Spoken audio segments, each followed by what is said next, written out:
Today, I'm going to go over all the partner skills in Palworld. The game's vague descriptions do not clearly explain how these skills actually work. While some of them are pretty straightforward, others do need some extra explanation. A partner skill is an innate ability of a pal that can either be passive or manually activated. These skills range from providing various degrees of utility or some kind of silly fun to being very essential in combat. Every partner skill starts at level 1 and increases by a level every time you condense a pal, up to a max of level 5. So a fully condensed pal has a level 5 partner skill. Now, depending on the partner skill itself or your personal preference, sometimes it's unnecessary to even upgrade a pal, or you may just need to upgrade it to 1 star, but then other times it's absolutely essential that you upgrade it to max. Let's take a look at 3 quick examples. First is Serpentera. It has a very niche ability that decreases weight of ore by 10%, but then it only goes up by another 4% after fully upgrading it with 116 pals. Second is ground mounts. Not all, but most ground mounts get a speed increase of 20% when fully condensed. The first 10% generally comes at 1 star, which only takes 4 pals to condense, but the rest of the 10% takes 112 more pals. So it's not worth it unless you plan on using that mount long term. Third is Noklum. Its base partner skill increases its attack and defense by 50% to start, but when fully condensed, it goes up to a whopping 200%. So as I said, depending on your needs and preferences, you may or may not need to fully condense a pal all the way up to max. Now, with all that out of the way, let's get started. I've organized all of the partner skills into 8 categories. And as per usual, there's a link in the description to the document so you can check it out for yourself. Let's start with the ranch pals. This chart is fairly self-explanatory. Simply assign one of these pals to the ranch and they'll produce a respective item roughly once a minute. For the most part, the average yield for the ranch pals is about the same. The only standouts are Cremis and Melpaka, which produce twice as much wool as Lamball. The amount of gold Mao and Mao Cris produce is pretty underwhelming.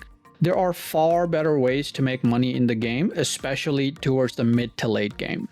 Although when compared to Vixie, it does generate more gold in the long run, but the fact that Vixie also provides spheres, arrows, and bones is far more valuable in the early game when you're usually starving for resources.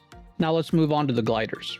Thanks to Nintendo and their disgusting lawsuit, the gliding mechanic was changed recently, making it so the glider pals passively provide a bonus to your equipped glider instead of being used as gliders themselves. There are 4 unique pals that act as gliders when they're in your team.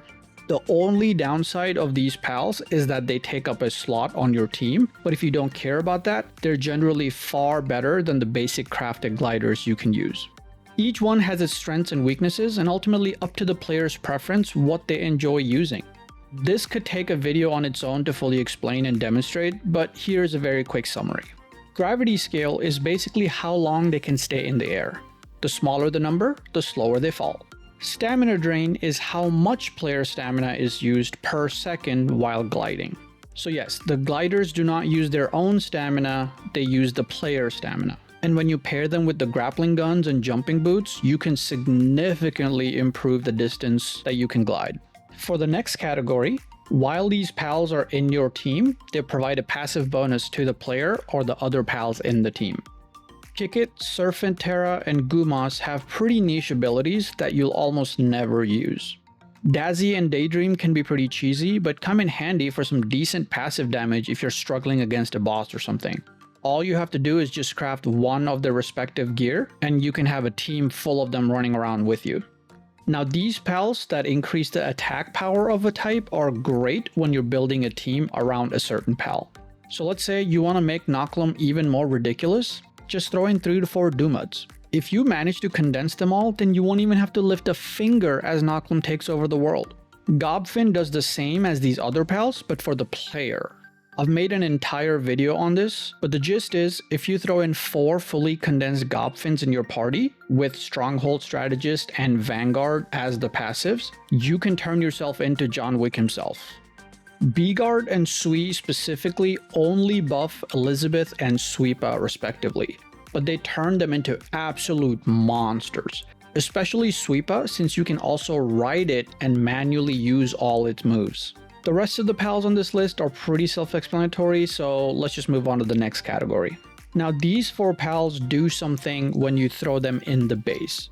Ribbony's ability is super niche, and I've personally never felt the need for it since I usually have multiple maxed out Anubis in my base, but the other 3 pals are absolutely essential for increasing productivity. I won't go into the detailed math of how it works, it's on the chart with examples if you care about it. I had the pal professor himself review the math and he approved it after some corrections, so I'm pretty confident in these numbers. Simply put, you can have multiple of these and get bigger bonuses, but at some point, it's just not worth it. What that point is completely up to you. So an easy way to go about it is, if your pals are regularly having sanity issues, add another Shroomer or 2 in your base. Or if you're running low on veggies, throw in an extra Lulu or Prunelia, and that's it. Personally, I just have 1 of each of these fully condensed in my main base, and I have no issues with sanity or ever lack any resources. Now on to the next category. These pals have to be out with you for their ability to kick in. Smoky is almost essential with the ridiculous amount of chromite we need for the Fabric content, so it's worth condensing it to 200% to make the grind easier, especially if you don't play with increased rates. Robin Quill's ability deals more damage to weak points, but other than headshots, I'm not aware of any specific weak points that pals even have. This could just be a translation thing, but if someone knows more about this, please let me know in the comments.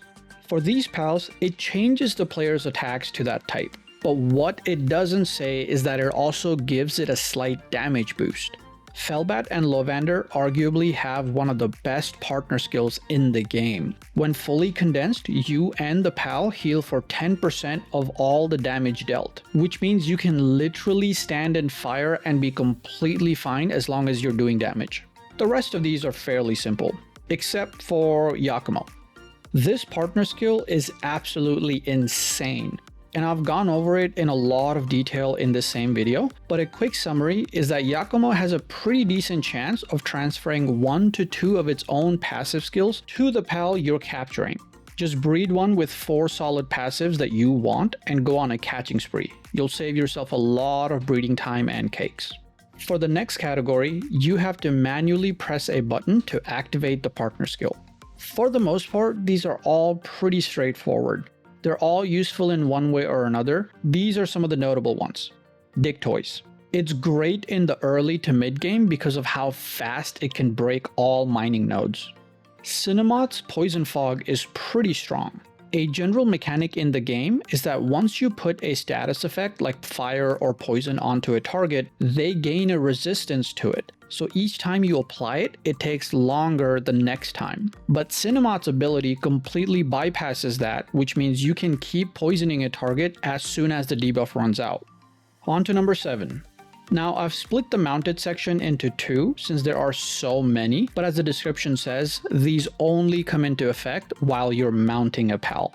For these 4, improves efficiency basically means they do more damage to the mining nodes and break them faster. One thing to note is that Astagon's secondary effect only works on ore and not any other mineral. These are all movement-based abilities. While some are objectively better than others, many of these mount choices come down to personal preference. In a direct comparison between all of them, nothing beats Fengalope's insane vertical speed, and it can also hold its own in speed thanks to its dash ability. In terms of raw power, Starion and Dezmu leave every other ground mount in the dust, but only under specific conditions, which I think is pretty balanced. The descriptions for Raindrix and Arsox are a bit deceiving. It should have read more like Kitsune's ability, which prevents you from taking any cold or heat damage while you're riding it. So Raindrix and Arsox each basically do half of what Kitsune does. Now for the final category, these pals change the player's attack type and give it a slight damage boost. These pals only buff their own attacks of that specific element. Frostallion and Frostallion Noct are a mix of the previous 2 types of abilities where they change the player's attack to ice and dark respectively, but then they also buff the player and themselves pretty significantly. Vanworm is the same as Robin Quill, where it only affects the headshots. The other 2 on the list are fairly simple. And that's it. I hope you found this information helpful. Let me know if I missed anything or got something wrong. And once again, the link to the document is in the description. Thank you for watching. Peace.